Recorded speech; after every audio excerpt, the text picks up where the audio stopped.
উত্তর ভারতের একটা খুবই প্রসিদ্ধ রেসিপি আজকে আমি নিয়ে এসেছি আপনাদের জন্য, যার নাম হলো সালোনি। নমস্কার, কুইজিনিয়া চ্যানেলের পক্ষ থেকে সকলকে জানাই সাদর আমন্ত্রণ।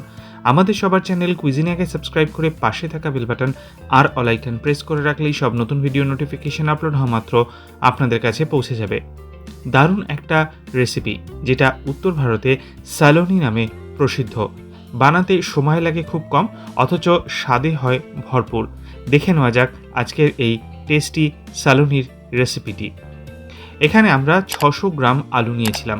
আলুগুলোকে ডুমো করে কেটে এগুলোকে আমরা সেদ্ধ করে নিয়েছি। প্রপার যেরকম কুক করা হয় একদম কিন্তু আমি এরকম সেদ্ধ করে নিয়েছি। আলুটা সেদ্ধ হয়ে গেলে গ্যাসের ফ্লেমটাকে অফ করে একটা থালার মধ্যে আলুগুলোকে নিয়ে নিয়েছি। আর তারপর যেহেতু আলুটা গরম আছে, একটা খুন্তির সাহায্যে আলুগুলোকে আমি একটু ভেঙে দিচ্ছি। আলুগুলো কাটাও হয়েছে ছোট, তারপরেও একটু ভেঙে দেওয়া হচ্ছে। এবার আমরা রান্নার মূল পর্যায়টা শুরু করতে পারি।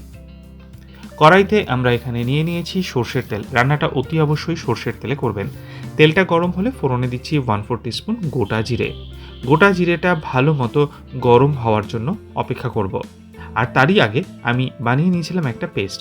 তার জন্য মিক্সি জারে নিয়েছিলাম 50 গ্রাম ধনে পাতা, নিয়েছি 1 ইঞ্চি আদা টুকরো, তার সাথে একটা গোটা পাতিলেবুর রস। একটা মাঝারি সাইজের পাতিলেবুর গোটাটাই আমি এখানে দিয়েছি দুটো কাঁচা লঙ্কা, আর সব শেষে দেওয়া হয়েছে 3 থেকে 4 টেবিল চামচ পরিমাণ জল। এবার এই সমস্ত জিনিসগুলোকে নিয়ে একটা মিহি পেস্ট আমরা বানিয়ে নিয়েছি। এগিয়ে যাব রেসিপিটা নিয়ে। তার আগে মনে করিয়ে দিই আমার নতুন চ্যানেল লাইফ ইজ প্রেশাস, যেখানে জীবনের নানা দিক নিয়ে আমি আপনাদের সাথে আলোচনা করি। চ্যানেলটাকে সাবস্ক্রাইব করতে আজকের ভিডিও ডিসক্রিপশন বক্সে দেওয়া লিঙ্কটা প্লিজ চেক করে নেবেন। আর যদি ভিডিওগুলো ভালো লাগে লাইক শেয়ার কমেন্ট করতে ভুলবেন না যেন।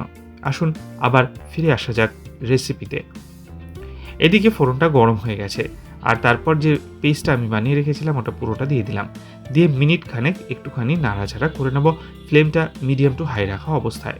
তারপর এতে আমি দিয়ে দিচ্ছি প্রথমেই স্বাদ অনুযায়ী নুন, আর তারপরে দিয়ে দিচ্ছি সামান্য একটু চিনি, অপশনাল, তবে দিলে স্বাদটা কিন্তু ভালো আসে, 1/4 টিস্পুন মতো। দিয়ে আবারও মিনিট খানেক একটু হালকা নাড়াচাড়া করে এরপর দিয়ে দিচ্ছি 1/4 টিস্পুন হলুদ গুঁড়ো, আর দেওয়া হচ্ছে 1/4 টিস্পুন ধনে গুঁড়ো। মশলার মধ্যে শুধু এটাই পড়বে।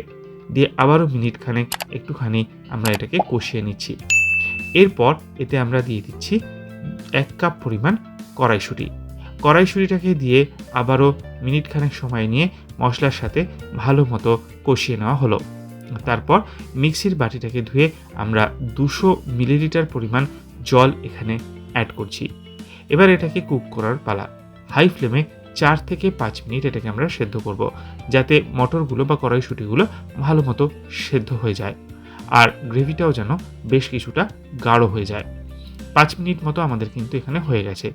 এই পর্যায় পর্যন্ত কুক করে এবার আমরা এতে যে আলু সেদ্ধটা একটু হালকা ম্যাশ করে রেখেছিলাম সেটা দিয়ে দিলাম। পুরো আলুটাই আমরা এখানে দিয়ে দিলাম।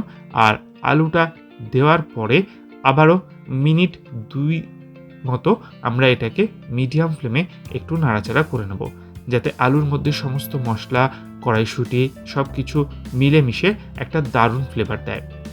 নামাবার আগে আমি একটা ইনগ্রেডিয়েন্ট ব্যবহার করছি, যেটা হয়তো উত্তর ভারতে ব্যবহার করা হয় না, তবে আমি দেখেছি এটাতে কিন্তু স্বাদটা খুব ভালো খোলে।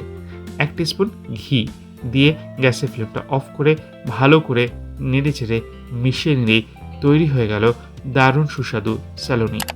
রুটি কিংবা পরোটার সাথে বা ভাতের সাথেও পরিবেশন করুন। কমেন্টে আমাকে জানান খেয়ে কেমন লাগলো। আর যদি ভালো লেগে থাকে বরাবরের মতো একটা লাইক এবং প্রচুর শেয়ার করতে ভুলবেন না যেন। যারা এখনও চ্যানেল কুইজিনিয়াকে সাবস্ক্রাইব করেননি, অনুরোধ করবো চ্যানেলটাকে সাবস্ক্রাইব করে পরিবারের সদস্য হয়ে যাওয়ার জন্য। লাইফ ইজ প্রেশাস গল্পের শিকালেকাল চ্যানেল দুটিকে সাবস্ক্রাইব করতে আজকের ভিডিও ডিসক্রিপশন বক্সের লিঙ্কটা প্লিজ চেক করে নেবেন। সবাই ভালো থাকবেন, সুস্থ থাকবেন। দেখা হবে পরের রেসিপি নিয়ে। আজ পর্যন্তই, নমস্কার।